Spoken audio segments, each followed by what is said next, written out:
अस्सलाम वालेकुम। आज हम सैर के लिए निकले तो शहजाद भाई के साथ मेरी एक बात पे बहस हो गई। शहजाद भाई हैं, उस्ताद सलामत साहब हैं, जमील साहब हैं।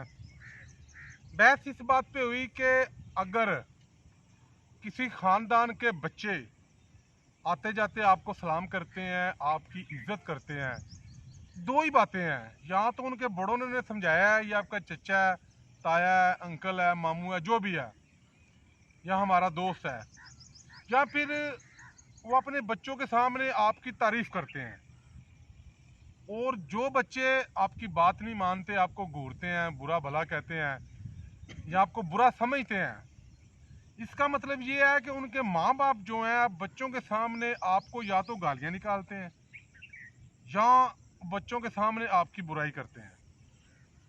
तो आपका क्या ख्याल है? आपने कमेंट्स में लाजमी बताना है कि हमारी ये बात ठीक है। तो मैं चाहूँगा कि हर बंदा अपनी अपनी राय दे। शहजाद भाई, आपकी क्या राय है? ਮੇਰੀ ਰਾਏ ਤੇ 100% ਇਹ ਹੈ ਕਿ ਜਿਸ ਟਾਈਮ ਵੀ ਤੁਸੀਂ ਆਪਣੇ ਬਜ਼ੁਰਗਾਂ ਦੇ ਬਾਰੇ, ਆਪਣੇ ਅਜ਼ੀਜ਼ੋਕਾਰਾਂ ਦੇ ਬਾਰੇ 'ਚ ਕੋਈ ਵੀ ਗੱਲ ਕਰਨੀ ਹੋਵੇ ਤੇ ਉਹ ਅੱਛੇ ਲਫ਼ਜ਼ਾਂ 'ਚ ਅੱਛੇ ਤਰੀਕੇ ਨਾਲ ਬਿਆਨ ਕਰੋ। ਉਹਦੀ ਵਜ੍ਹਾ ਇਹ ਵੇ ਕਿ ਤੁਹਾਡੇ ਬੱਚੇ ਨੇ ਜਿਹੜੇ ਛੋਟੇ ਨੇ, ਵੱਡੇ ਨੇ, ਉਹਦਾ ਪੋਜ਼ਿਟਿਵ ਅਸਰ ਲੈਣਗੇ। ਠੀਕ ਹੈ। ਇਸ ਤੋਂ ਬਾਅਦ ਉਸਤਾਦ ਸਲਾਮਤ ਸਾਹਿਬ ਨੇ ਜੀ, ਹੁਣ ਉਸਤਾਦ ਸਲਾਮਤ ਸਾਹਿਬ ਦੀ ਵਾਰੀ ਹੈ। ਅਸੀਂ ਇਹਨਾਂ ਕੋਲ ਕੋਈ ਬੀਨ ਨਹੀਂ ਸਿੱਖੀ, ਨਾ ਢੋਲ ਵਜਾਉਣਾ ਸਿੱਖਿਆ। ਅਸਲ ਨਾਲ ਖਾਣ ਪਕਾਣ ਦੇ ਉਸਤਾਦ ਨੇ ਲਿਆਦਾ, ਤਦ ਅਸੀਂ ਉਹਨਾਂ ਨੂੰ ਉਸਤਾਦ ਜੀ ਆਨੇ ਆ। ਉਸਤਾਦ ਸਲਾਮਤ ਸਾਹਿਬ, ਜਿਹੜੇ ਵਾਲਦੈਨ ਆਪਣੇ ਬੱਚਿਆਂ ਦੇ ਸਾਹਮਣੇ ਬੁਰਾਈਆਂ ਕਰਦੇ ਨੇ ਜਾਂ ਭਰਾ ਭੁਲਾ ਕਹਿੰਦੇ, ਜਿਹੜੇ ਕਿ ਦੂਸਰੇ ਨੂੰ ਗਲਤ ਕਹਿੰਦੇ ਨੇ, ਉਹਨਾਂ ਨੂੰ ਨਹੀਂ ਚਾਹੀਦਾ ਕਰਨਾ ਆਪਣੇ ਬੱਚਿਆਂ ਦੇ ਸਾਹਮਣੇ। ਆਪ ਜੋ ਮਰਜ਼ੀ ਕਰੋ ਅੰਦਰ ਜਾ ਕੇ, ਬਾਹਰ ਬੱਚਿਆਂ ਨੂੰ ਨਹੀਂ ਕਹਿਣਾ ਕਿ ਕੋਈ ਕਿਸੇ ਦੀ ਬੁਰਾਈ ਕਰੇ। ਅੱਛਾ ਅਖਲਾਕ, ਅੱਛਾ ਤਰਬੀਅਤ, ਇਹ ਵਾਲਦੈਨ ਦਾ ਹੀ ਅਸਰ ਹੁੰਦਾ। ਵਾਲਦੈਨ ਸਮਝਾਏ ਤੇ ਇਹ ਨਿਜ਼ਾਮ ਚੱਲਦਾ ਹੈ, ਵਰਨਾ ਨਿਜ਼ਾਮ ਫਿਰ ਉਹੀ ਜੋ ਹਰ ਘਰ ਵਾਲਾ, ਫਲਾਣਾ ਇੰਝ ਕਿਹਾ ਗਈ, ਫਲਾਣਾ ਇੰਝ ਕਿਹਾ ਗਈ। ਜਾਂ ਫਿਰ ਦੂਜੀ ਗੱਲ ਹੈ ਕਿ ਜੀ ਫਲਾਣੇ ਨੇ ਮੈਨੂੰ ਗੱਲ ਕੀਤੀ ਹੈ।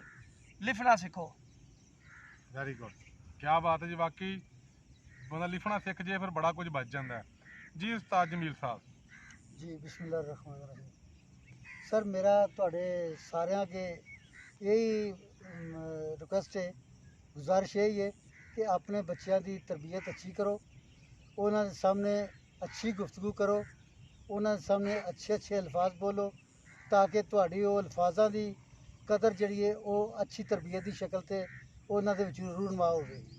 तो इस वास्ते कि अगर तुसी उन्होंने सामने गलत लफ्ज़ बोलोगे बच्चे अपने सामने, या किसी ਨੂੰ बुरा भला आखोगे, जो तुसी बोलोगे वो ही तरबियत का असर ਤੁਹਾਡੇ ਬੱਚਿਆਂ ਨੂੰ ਹੋਏਗਾ।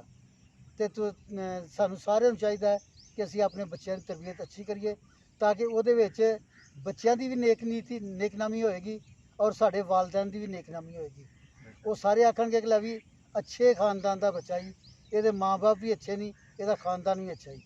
ਤੇ ਜੇਕਰ ਤੁਸੀਂ ਉਹਨਾਂ ਦੇ ਸਾਹਮਣੇ ਗਲਤ ਇਸਤੇਮਾਲ ਕਰੋਗੇ ਜ਼ੁਬਾਨ ਦਾ, ਗਲਤ ਲਫ਼ਜ਼ ਬੋਲੋਗੇ, यानी कि बेहूदा गल्लां करोगे, तो उन्होंने बेहूदा ही असर लेना। वो फिर बाहर किते महफल च बैठे होणगे, गली महल्ले दे विच खेडदे होणगे, ओही ज़बान बोलणगे जिहड़ी उन्हां घर सिक्खी है। ते जेकर तुसीं अच्छी बोलोगे तो तुहाडी भी इज्जत ते उन्हां बच्चों की भी इज्जत। ਮੈਨੂੰ एक गल याद आ गई है। मैं ना ਹੁਣ तो रिवाज मुक गया ना, वैसे अब तो रिवाज ख़त्म हो गया ना। पहले देहात में जो बार्बर हजरात थे वो घर घर जाके, डेरों पे जाके लोगों की शेव किया करते थे, बाल काटा करते थे। उनको पता होता था कि फ़लाँ की शेव बढ़ गई होगी, फ़लाँ दिन की थी, या बाल उनकी एक रूटीन बन गई थी। तो ऐसे ही ना गांव में वो बार्बर साहब जो हुजाम है वो आए, बैठे, काफ़ी उम्र सीधा है, हम उनको भाईजान कहते हैं।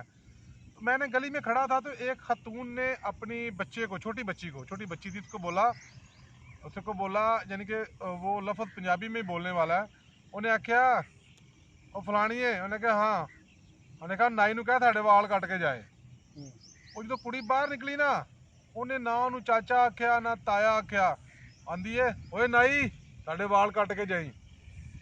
तो मुझे बड़ा अजीब सा लगा। मैंने कहा अगर इसकी वालदा ने इस बच्चे को बताया होता कि बेटा जाओ, वो उनको बोलो अंकल जी हमारे बाल काट के जाना, या कहना अंकल जी आपने चाय पीनी है, बोतल पीनी है, कुछ खाना खाना है तो आ जाएं, हमारे बाल भी काट दें और खा भी लें कुछ चीज़।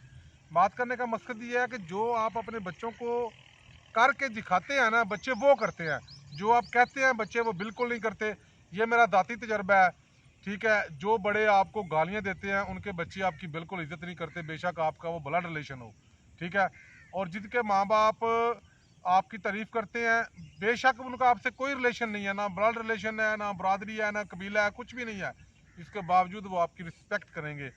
तो खुदारा सबसे पहले अपने बच्चों को अच्छा खाने को दें, अच्छा पहनने को दें, जितनी आप में सकत है अपने बच्चों को बताएं, उन्हें कायल करें कि बेटा हम में सिर्फ इतनी सकत है, इससे बढ़कर कुछ नहीं। उन्हें खुश रहना सिखाएं, ठीक है, उन्हें साजिशों में ना डालें। दूसरी बात, उनकी तालीम तरबियत पे जोर दें, तरबियत। तीसरी ऑप्शन तालीम है, यानी कि थर्ड ऑप्शन तालीम है मेरे ख्याल के मुताबिक। और बहुत शुक्रिया जी, आप लोगों ने हमारी बातें सुनी, आपको कैसी लगी आपने कमेंट्स में लाजमी बताना है। और उस्ताद सलामत साहब, मैंने पहले भी बताया है, हमने इनसे कोई ढोल बजाना नहीं सीखा, ना ही हमने कोई बांसुरी बजानी इनसे सीखी है, ठीक है। इसको हम इसलिए उस्ताद के खाने पीने की चीज़ों के माहिर हैं, अच्छे कुक हैं और खाने पीने का अच्छा शौक रखते हैं।